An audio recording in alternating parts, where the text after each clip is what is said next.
Hey everyone, welcome back to the channel. Today we are reviewing the JBL Bar 300 MK 5.0 channel all-in-one Dolby Atmos soundbar. I've looked through the internet, checked expert reviews, user discussions, and real-world feedback, and I'm going to break down whether this soundbar is actually worth buying or not. Don't forget to hit the link below for the best price. Right away, the biggest strength of the JBL Bar 300 MK2 is how much sound it delivers from a relatively compact, all-in-one design. JBL claims up to 450W of output power, and according to multiple reviews, the soundbar produces surprisingly room-filling audio with strong bass even without a dedicated subwoofer. For movies and TV shows, this gives explosions, music, and action scenes a much bigger presence compared to normal TV speakers. Dolby Atmos is another major selling point here. Now, to be clear, this is still a virtual Atmos implementation rather than a full multi-speaker setup with physical height channels. But reviewers generally say JBL's MultiBeam 3.0 technology does a good job creating a wider and more immersive soundstage than expected from a single bar. It's especially effective in small to medium-sized rooms where reflected sound can create a more convincing surround effect. Dialogue clarity is also one of the highlights.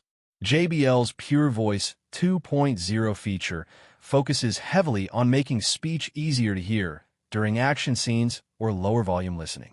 According to reviews, voices remain clear and understandable without sounding overly sharp, which is something many cheaper soundbars struggle with. Another thing I like is the feature set.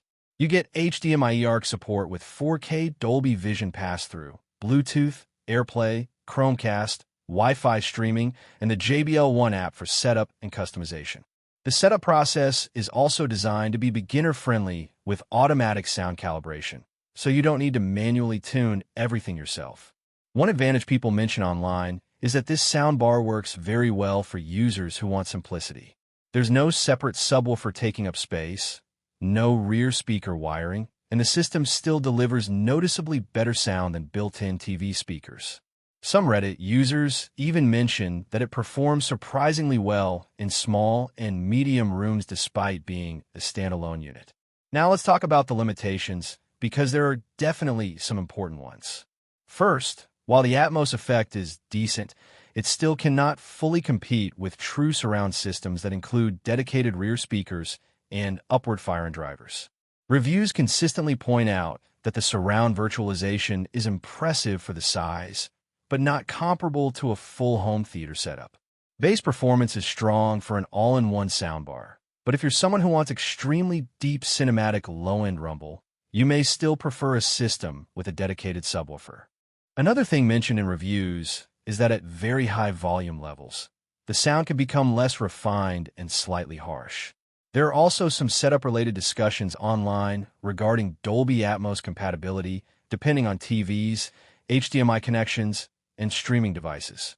Several users mention that getting the best Atmos experience often depends heavily on proper eARC setup and pass-through settings.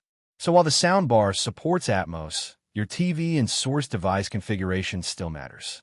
After looking through everything, here's my conclusion.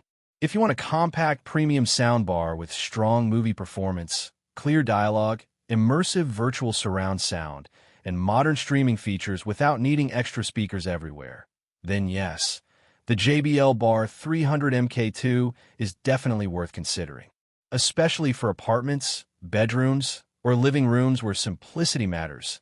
This soundbar hits a really nice balance between performance and convenience. Overall, this feels like one of the better all-in-one Dolby Atmos soundbars in its category because it focuses on delivering big cinematic sound without turning your room into a complicated home theater installation.